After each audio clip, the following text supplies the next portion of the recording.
Salawat serta salam tidak lupa kepada junjungan ruh Nabi kita Nabi Muhammad SAW, Nabi yang menjadi suri teladan terbaik dalam kehidupan kita. Semoga kita mendapatkan syafaat beliau di yaumil qiyamah nanti, amin ya rabbal alamin. Ya, ayahanda maka Allah Subhanahu wa taala mengawali mengawali apa yang akan saya sampaikan pada malam hari ini, majelis yang tidak lama ini, sejam saya dikasih panitia waktu untuk membahas tema, ayahanda tentunya sudah tahu, adalah cara mengatasi kecanduan gadget pada anak, ya. Jadi ayahanda maka Allah Subhanahu wa taala, sebelum kita mengkaji, sebelum kita masuk kepada materi, maka langkah baiknya saya berkenalan dulu, ya, karena pepatah mengatakan tak kenal maka tak sayang maka tak cinta maka tak kawin, ya, dan yang lain. Tak kawin maka tak punya anak, gitu ya. Nah, pepatah begitu, ya. Jadi akhirnya kita perlu berkenalan agar kita semakin bisa semakin dekat, tentunya, ya, dekat karena Allah.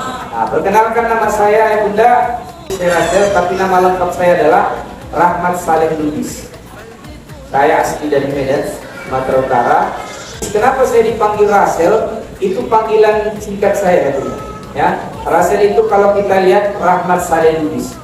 Ya, jadi singkatan aja. Makanya saya dipanggil Sera ataupun Ustaz Rasel.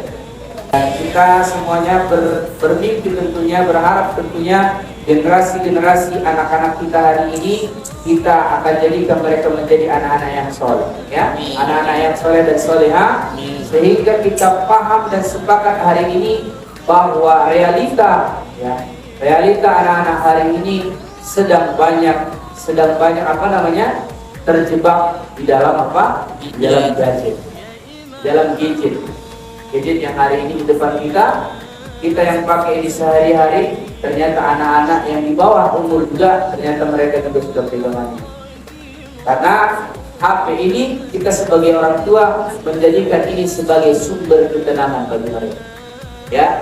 Maka yang benar-benar yang dirahmati Allah, nanti akan saya bercerita memaparkan panjang, ya, bagaimana pengalaman saya di dalam mendidik 3 anak saya ini, yang pengasuh anak-anak kita, ya, hari ini mungkin sudah dalam kondisi sudah kecanduan, ya, kondisi sudah kecanduan. Maka di sini ya Bunda Bapak Allah, pertama yang perlu saya sampaikan malam hari ini adalah kita ambil pertanyaan, kenapa anak itu harus ini adalah menjadi amal soleh. Kenapa anak ini menjadi anak yang harus kita didik menjadi mereka adalah orang-orang yang senantiasa nantinya ketika kita sudah meninggal dunia, mereka yang akan berdoakan, ya. Salah satu 3 amalan di dalam hadis Rasulullah SAW yang sangat familiar tentunya kita, ketika meninggalnya anak Adam, maka ada 3 amalan. 3 amalan yang ditinggalkan. Yang pertama apa ya Bunda? Yang pertama adalah sedekah jariah. Lalu kemudian yang kedua apa? Ya, ilmu yang bermanfaat. Dan yang ketiga di sini adalah anak yang soleh.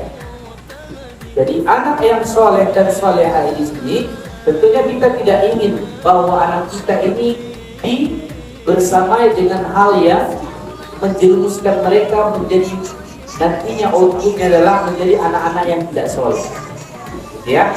Makanya di sini ya Bunda Bapak Allah, anak ini adalah merupakan anugerah dari Allah.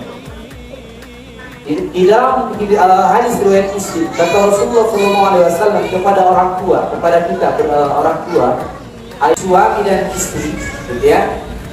Ketika Rasulullah SAW sampaikan kullukum ra'in wa kullukum mas'ulun an ra'iyati. Apa kata Rasulullah SAW? Setiap kamu adalah penjaga, setiap kamu adalah pengawas, maka engkau nanti akan dipertanyakan pertanggungjawaban tentang apa? Amanah yang aku berikan kepada kamu. Amanah ini di sini anak Allah Allah hadirkan kepada kita hari ini. Allah titipkan kepada kita, maka ini berarti kita orang tua ini menjadi apa? Anak ini adalah amanah. Ya, anak ini apa? Amanah kita. Jangan sampai anak kita ini mereka tumbuh menjadi anak-anak yang tidak berbakti kepada orang tua. Mereka anak-anak yang tentunya jauh dari apa? Dari kebaikan-kebaikan amal-amal saleh. Tentunya di sini ayat bunda menghormati Allah Subhanahu wa taala. Kenapa? Ya, ketika kita berbicara gadget ini, kenapa gadget ini bisa bisa berbahaya untuk anak ini? Maka kita lihat ya bunda, silakan dibuka surah An-Nisa. Silakan dibuka surah An-Nisa ayat yang ke-6, ayat yang ke-5, surah ke-4. Kodenya di sini, surah ke-4 ayat ke-5. Ya. Kenapa kita kembalikan lagi ini, lagi-lagi semuanya permasalahan hidup kita kembalikan kepada Quran? Tentunya kita sudah paham. Ya, ayat ini sedang kita bacakan di mana? Di surah surah kedua ayat yang kedua. Apa kata Allah di situ? Dzalikal kitab la raiba fihi hudan lil muttaqin. Kitab Al-Qur'an ini tidak ada keraguan kata Allah dan petunjuk bagi orang yang bertakwa. Maka kita kembali semua permasalahan hidup ini. Salah satunya adalah ini permasalahan tentang apa? Tentang penggunaan kecanduan gadget mengatasinya. Sebelum itu kita pahami dulu ternyata kenapa gadget ini bisa berbahaya.